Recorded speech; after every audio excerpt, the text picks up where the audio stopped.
Right, welcome everybody to another Real Antiques podcast. I'm with Jay from the Fleeting Fox Antiques. He's going to talk his trades all year, does all of the big fairs. We're going to talk about them. He's also going to talk about what he does. He specialises in Victoriana and a lot of unusual natural history, all items that have got sort of like a story behind them. That's the way I take it anyway. And he used to be an auctioneer. So, Jay, welcome on the show. Good to have you here, bud. Yeah, it's been good. It's good of you to have invited me on, mate. Yeah, it's to have a little natter with you. Yeah, so how's the fairs been going this year? Because you've been out, what was your last one you've been doing? Just an Ardingly, Ardingly, and I've just this year I've literally upped the fares more than ever, and I think that is down to the fact that the trade's feeling a bit harder this year. I think we're all thinking that, across the board. I don't think it matters if you're in the north or the south. Speaking to other dealers, there has been a few peaks and troughs, but then again, that's what the trade's made up of anyway. So for me, I'm finding there's still a good collector base, especially for the specialist things, which is something that I've always tried to deal in more than anything else. But yeah, they've just been a little bit hit and miss, I think, is the best way to say it. Some of the fairs that you expect to be a good one don't tend to turn out like you expected, so then you roll on to the next, and then that kind of helps you out. Do you do the most week then, Jay? So basically, I would say there's very rarely a week that passes by where I'm not at an event. If that's not a really big event like Newark or Ardingly or something like that, or I do all the Arthur Swallow fairs, so the Lincolns, the Ripley Castle.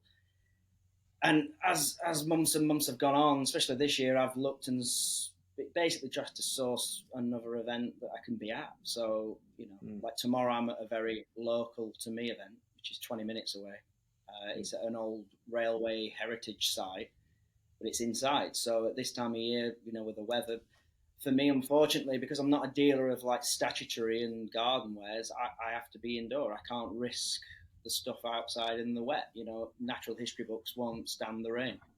Yeah, no, it is important, isn't it? So when you're looking at doing fairs, you've already got to look at basically your stock, about where you're going to be in that fair, because obviously a lot of the fairs that you do, they have undercover stuff, or you bring your own marquee. That's right, isn't it? That's right. So sometimes in the summer, I will try and I will set my own setup up, and I'll still try and dress inside to the best of my ability, really. So when you walk in, it has that sort of, I get that said to me quite a lot. It's got like a chemist shop vibe, an old gentleman's sort of study kind of feel. I do like to layer it up. I can't just sort of just place it. I think it's a bit just ingrained in me that I need to sort of layer it and tell a story and get the things all intermingled. It becomes a little bit of a bizarre sort of environment for people. I think it's a bit, sometimes they can't quite take it all in, but then again. But also that's giving them ideas, isn't it? Do you get what I'm saying? That's giving them ideas. If you can lay out your stand, all of the stands that do what I think are really successful are the ones that can lay out a piece of an interior of where they can envision your item being in their house. Obviously, if they're a collector or someone buying it for that. Yeah. If they're just another trade dealer, they're just going to buy it to sell on. So it doesn't really sort of. Yeah. You're right with the trade side. I mean, you're not full. The trade. It's still good when the trade comment and compliment you. Yeah. I mean, for mostly you're doing it for the sort of public. I build like artificial walls, and I'll sort of dress them so that they become like an apothecary shop, and I'll set drawers up, and I'll layer those up, and I'll open drawers, and I'm not breaking the mold, but I'll hang natural history frame pictures above it, and I'll sort of work from that premise of kind of getting people to see how something would look hanging, but maybe in an unusual interior. Okay, cool. So would you say, so Ardingly, you do Newark, the AS fairs. So if you're sort of starting out and you want to go out and you want to have a crack at these fairs, what's the sort of thing that you need to do? Obviously, you need to go online. Do you check out where you want to go, find somewhere that isn't too far, maybe? I think new to the trade, I mean, it could be quite a scary thing, but I think there's no reason why it doesn't need to be like anything. Give it a go. I would certainly do what you suggested. I wouldn't overstretch yourself. I mean, I'm driving like all the other dealers. You know, some dealers even further than me. If you're in Scotland, you're going down to London areas, southern areas. You've got a massive day, but my average trip distance to a fair, it's 2 hours to four. Mm. Now, you know, if you're new to it, I'd say look what's near you. You know, have you got something that's within an hour? You know, and if you've got a day job that's Monday to Friday and you can hit it up on a Saturday or a Sunday, then give it a go. Try and do Yeah. it late spring, early summer. Get outside on the fields. Don't lay out on the marquees. You know, dip your toe in the water that way. Yeah, that's a good one. And also, so if you're booking a place at say Ardingly, no, because I don't do fairs, Jay. I've done Henley, I've done a few local ones, Yeah, so I'm we very met at Henry, didn't inexperienced, we? in doing fairs. So you go online, you literally book your spot, and then what happens in that day when you're turning up to the fair? Obviously, you've packed all your gear, you got it all in the van, Yeah. and you're off. Yeah. So talk us Yeah, so through like what happens. starting process would be first of all, I usually, I mean, for me, it's a case you get online, you know, you basically by this point, you know all the dates. But if you're new to it, you can go on their websites, sort of like the IACF that run all the, you know, they're the biggest um, company doing it. But then there's like more like the family-run side, that's the Arthur Swallows, and you'll have all the small, more independent ones running like the Raconte style ones and things like. And then you can see when they are. I usually just give them a ring. I book the event, depending on the weather, that then leads into am I doing it in a marquee? Do I want to be inside? Do I want to take my chances on the grass, take my own gazebos? And then once that's done, you know, you set your ticket, you get your van packed, and off you go. You usually, and we're talking early mornings, aren't we? You know, buying or standing, it's an early start. You've got your travel time. Usually, you're in a queue waiting to be let in. Find your pitch. There's always that. For me, it's a bit of a mad rush because I don't just put 5 or 6 large pieces of furniture out. I've got lots of apothecary bottles, lots of books, lots of natural history curiosities. So, and it can be a little bit of a flurry of stress, but once it's set, you can calm down, and then the trade come in, and then you hope that you'll make a few sales. Yeah, and that's it, isn't it? It's all about you. You've just got to get out there and give it a crack, haven't you? Basically, and I think a lot of people Yeah. just fall before they even start. They just don't even give it a go because they think, oh, it's such a big fair. It's like these Newarks and these Yeah. Ardleys. They're so big and vast, and you're thinking, but you just got to get in amongst it, basically, haven't you? Yeah, just I mean, don't I mean it can be. It's going to be a little bit overwhelming, I think, and maybe some people will be a bit, falling before they even give it a go, over worrying about it. But let's be honest, it's people standing on field selling, isn't it? That's what it is. Yeah, It's the yeah, oldest form of trade, really, isn't it? We're just selling our wares, and yeah, we're presenting hope. And I've always seen it as for my side, you know what I sell. It's not everyone's cup of tea. So if there's 1,000 people on a field, maybe 100 like it. Out of 100, 10 might have got the specific funds to buy it. So I'm snagging small numbers of people, but hence why I'm doing lots of fairs. yeah. That's a It's a good little way of bit looking more at it. I've trying. never really thought of it like that. Yeah, I suppose if you've got a For very niche me, market, you've got to almost get yeah, out man, and do I would these say so. big affairs, haven't you? As well? Do you know what I mean? Because you get more footfall, you get more people, so more chances of these people wanting to buy your items, which certainly are a little bit different. Let's go back actually, Jay, because I want to talk about what you used to do because I don't know whether people who know you didn't know this, but you were an auctioneer as well, weren't you, before you've started Big Yes. Fleet and Fox? Yeah, so talk me through that. Yeah, so I mean, I've been doing Fleet and Fox 5 years now, and my wife, she's also involved in it, and she has a sister business to it, which is antique jewelry. So she's Fleet and Fox Finery, and so she only sells antique and vintage jewelry.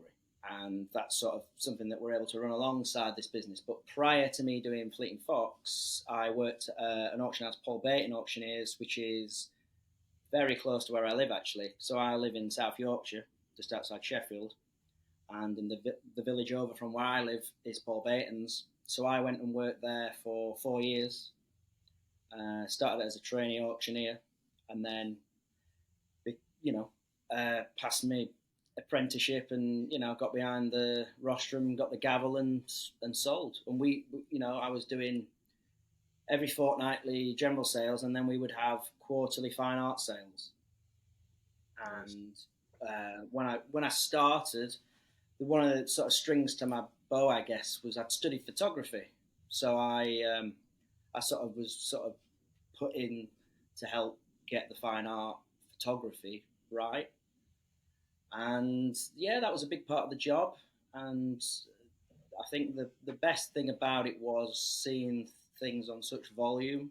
So every day, van loads, house clearance, private, trade, all flooding in, valuations, opening a box, not knowing what it's going to be, presented by the strangest thing. No one in the building's ever seen it. You've got to find out what it is, or to the best of your ability, at least hone in on what it could be. Because some things, let's be honest, if it's a military item or an obscure optical thing, you can only give it your best gauged guess quite often.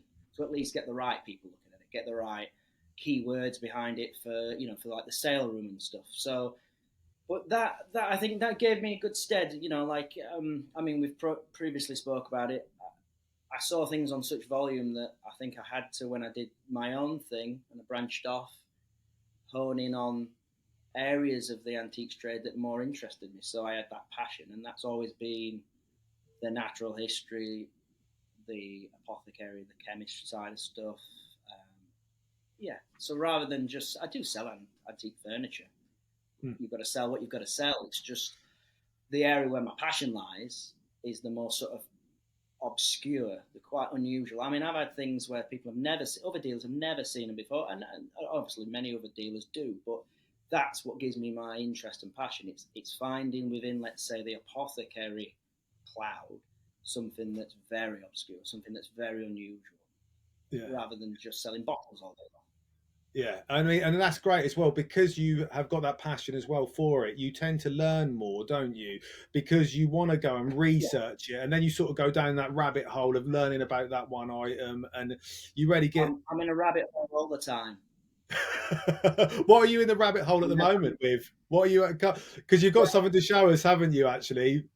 Yeah, my rabbit hole at the moment is the apothecary side of it has helped me, because I had some diaries, and there's these old advertisements in there from like 1890s, 1870s, and they're advertising everything in there. So when the item that I've just secured came along, I knew that there were these advertisements in there with some terminology and reference points and things to sort of help me get behind it, because obviously it is an obscure thing, and it's probably something not everyone's dealt in.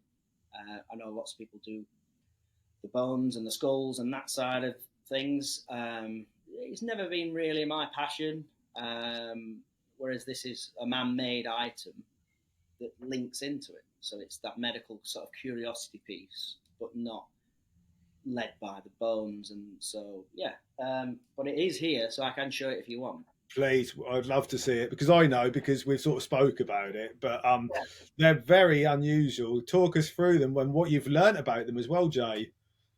So it's a bit big for camera, but as you can see, so I'll sort of do that, and then you can sort of gauge it. So this is it's one of two things. It's a Victorian prosthetic or an artificial limb, and it's the right leg. Now there is a name on there. There is a maker, and it's Sillis of London.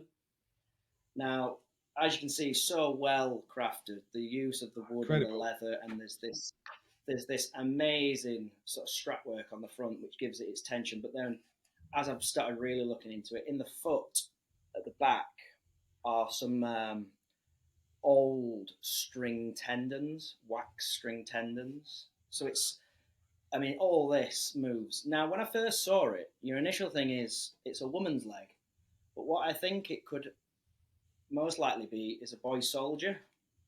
Okay, right. Now the foot is very dainty, but the upper leg, it's quite it's quite big. It's not as slender as you might imagine. So I think we're talking. I mean, as you can see inside, the patina and the use Wow. is there, and all this would have had this deep brown leather over the canvas. Now that's obviously worn and worn, but there's enough of it there to still sort of show, and this is survived very well. But a cool thing, and for me, it's such a tactile thing. Now, when I first went and picked this up, this was at Ardingly, and I was sharing marquee with another trader, my friend Martin, and this gave him the EBGBs. But for me, it just doesn't have that same connotation. It doesn't have it at all. You know, maybe we've all got a line in the sand, I guess, haven't we? That's like I sort of see it. But for me, I think this stuff's cool. And I've got something else that's linked off the back of this. Yeah, definitely. Let's have a look. So that's this. Right. Okay. Now this is a bit of a. So this is the thing that's given me more of a headache. And we were talking about a rabbit hole. Now, can you see the thumb? Yeah. The thumb sort of stands out like a sore thumb, for want of a better analogy. But so this section clearly is at least sort of 1900s, if not maybe a little bit earlier. I've been looking at some of the reference I can find online, and this use of copper stud and the type of metal. So where these two pieces join, there's obviously a very big difference. However, so this allows this to be removed. Oh, so you can stick on different instruments, like the hook and things. Yeah. Your evening hand, your work hand, etc., etc. But this section of hand is a Victorian hand, and these fingers have actually got string within them. And I've found another hand, well, several hands that are exactly the same makeup as this. Now, this is sat over this section, where this is a much later prosthetic. So I think this is more sort of like maybe even the 60s, because of the type of metal, the surgical steels, and this thumb. Now, the hand underneath, the rest of the fingers aren't there. They've been taken out, and this has been put over the top. And that's something that I've sort of found out a little bit more about as I've done this research, is that people would have had a prosthetic and they would have updated it over time. So I don't know if that's what we're looking at here, but it's certainly for want of a better word, like a Frankenstein arm. I like that. Yeah, and you know what? The thumb, I was thinking, do I get rid of the thumb? But no, I kind of think it's its story. Yeah, it's sort of become part of the fabric of it now, hasn't it? Do you get over time and over? Yeah, and when you look at the thumb itself, it's seen so much use as well, but it's just obviously not from the same period as this hand here, which is like an overhand, which is laced on and stitched and held on by that, and this sort of upper arm section where that would have met the body, and then you've got this little bit in the middle as well. So but the fact that these two, they must have had this piece when they made that to allow this to join in. Okay. Because it connects up. But yet, this isn't from the same period as this. So it's almost like someone would have had it specially made. Obviously, these sort of items would have been specially made and bespoke for that person anyway, wouldn't they? So, yeah, so it's almost. I think someone's had an update and they've just gone, here it is. And they've made the two marry up. It's like a marriage. But it's I found them fascinating things to sort of worked with and looked at, and I was photographing them yesterday, and as I'm photographing them, I'm wanting to get close-up details. So particularly the leg, I mean, they don't come up as often as I thought. There are obviously dealers in much more of this area, and there are ones across the globe, but the Victorian ones and the early sort of 1900s examples, they're not as frequent as I thought, and you see a lot of the ones from the 20s because they're post World War One, and there are obviously so many amputees needing these prosthetics. So I can see that there's a large proportion of the examples that were made, and because there were so many of them, quite a lot have survived. The Victorian ones, though, and I think even earlier than that, I don't think there are quite as many out there in as an okay condition, because I think the condition of that's pretty cool. Really, I Mm. like the wear. Yeah, I mean that's incredible. I mean, what wood is that made out of? Do you know what that sort of? It's maybe ash or something, a very hard wood. The patina Mm, on it and the color of it and how it's been shaped, you can't see a lot of grain in it. mm. Um, but this to my eye, it looks like there's two different timbers that have been used because of how the joints are made. There's almost like these. I don't know if you can see. There's like um, there's like a section here that's Yeah, obviously holding this. so like a peg But through, isn't it? Yeah. yeah, it's like a pegged, hinged, and then you've got two more there, and then again on the front of the leg. But there's such lovely colour on the foot. I mean, I could talk about it all day long. I could. It's a great thing. So obviously that's for sale, isn't it, Jay? So you're saying you've been photographing Yeah, that, and that goes up onto your they'll website. website. Yeah, they'll hit the website later today. I was studio yesterday doing those along with something that hit my Instagram yesterday, which were these Victorian entomology cases. So wanted to give these the best treatment rather than just a quick, phone shot on Instagram. I wanted to really do them justice because the serious collectors will want real good high res images so that they can sort of ponder over them. So yeah, these two will be on the website later today. Yeah. I'll be doing Instagram posts. They're not the kind of thing that I'll probably take to my local events because one, I can't risk the damage to them, and the price points aren't going to probably be for everyone. But that doesn't mean that people won't necessarily show interest, because sometimes people say, "Oh yeah, we know who you are. We've seen your Instagram," and then they'll ask about them, and then if they're local to me, they can come and see them. But they will certainly be on the website later. Cool. So that if people want to go and check out your website, that's Fleeting Fox Antiques, Jay. Yeah. Yeah, so if you just go fleetingfoxantiques.co.uk, that's my website. We host it ourselves, and we've just revamped that now, so we have like a new stock carousel where anything that's fresh to the site will hit there. So that's the first place you'll see it. So you won't have to sort of delve into pages of apothecary bottles, natural history books. And I've noticed this with you, Jay, actually, because obviously I follow you on Instagram quite a lot. I think that you bring new items in most weeks, don't you? Because you're out at these fairs. I mean, what is your sort of weekly structure? Do you go out and buy from fairs also? Do you buy from auctions? Obviously, you're doing these fairs. Where do you find the time to source all these gear as well? Because you get some good stuff, mate. The old job, the research means that I spend a lot of time down the rabbit hole. Late at night, I'm looking online, whether that be auction catalogues, speaking to people with private collections. Sometimes things turn up, like all the other dealers will know, in the most obscure place. Sometimes I've bought haberdashery units, very unusual haberdashery units from camping shops. So things can turn up in not the most expected place.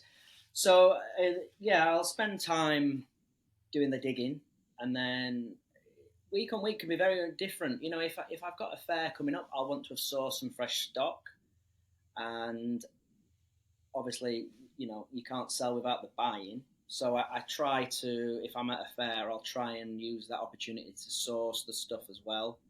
But for me, it's going to be from my background. It's going to be the auctions, but we can't rely on them. So when it comes to the more unusual, I've always found that for me, it's the private collectors and finding those people and touching base with those people to find the more obscure.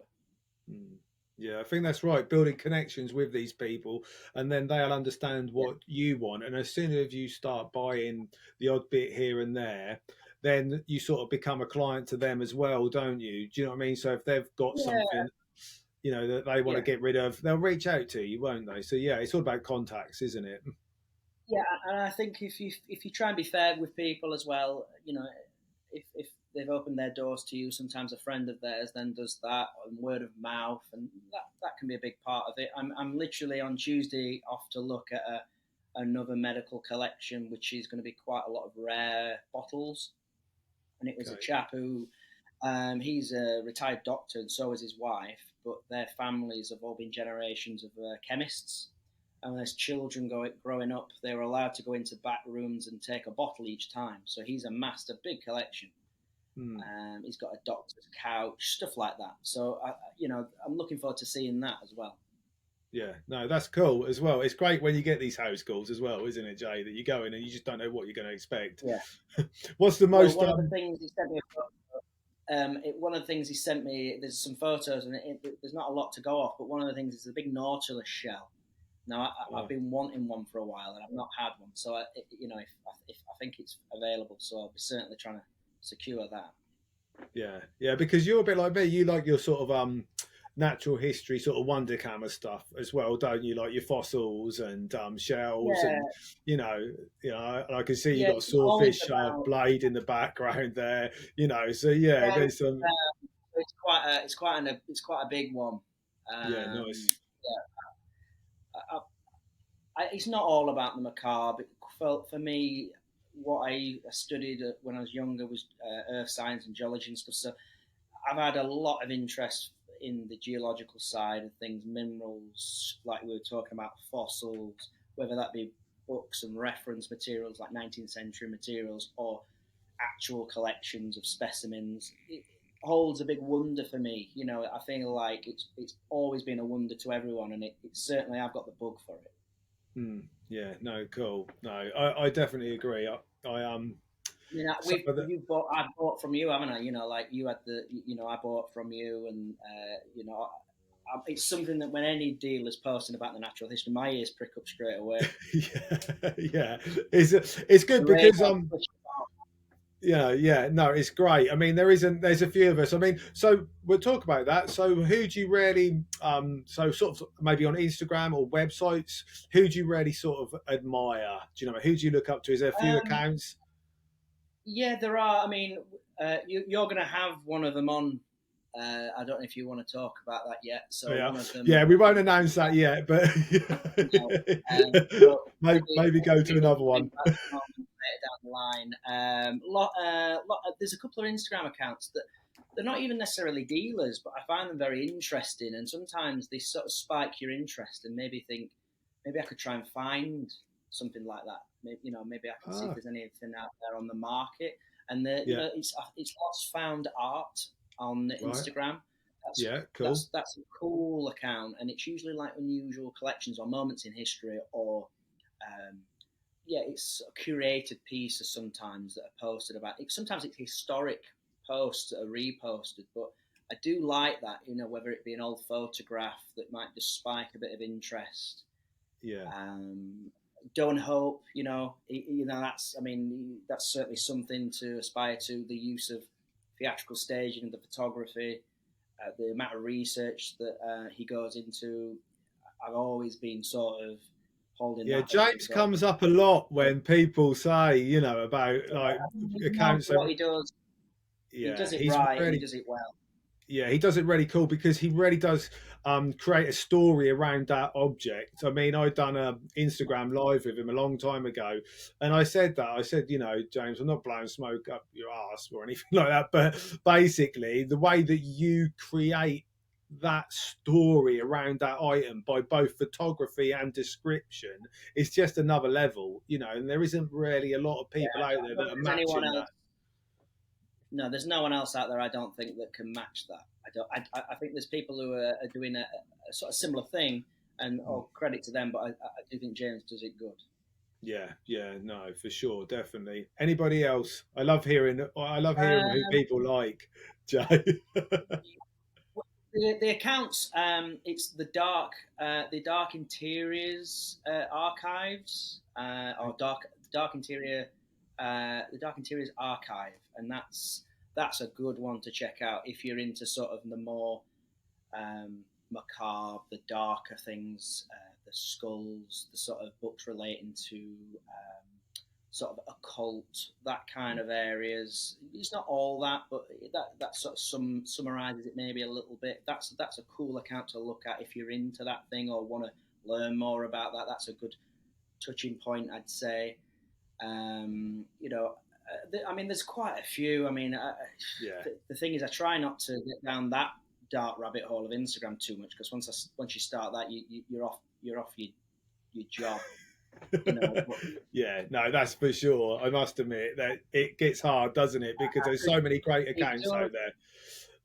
Yeah, there are. I mean, there'll be ones that I'll think about after we get off this that I wish I'd mentioned. But then, if it's a good account, people know about it. I'm sure. There are people who are very influential in the Instagram field. What So you're a collector a little bit as well, or is everything usually for sale, or do you have specific items that you would never sell? I was going to say to some extent both collector and everything's for sale, but there are a couple of things that I probably wouldn't sell.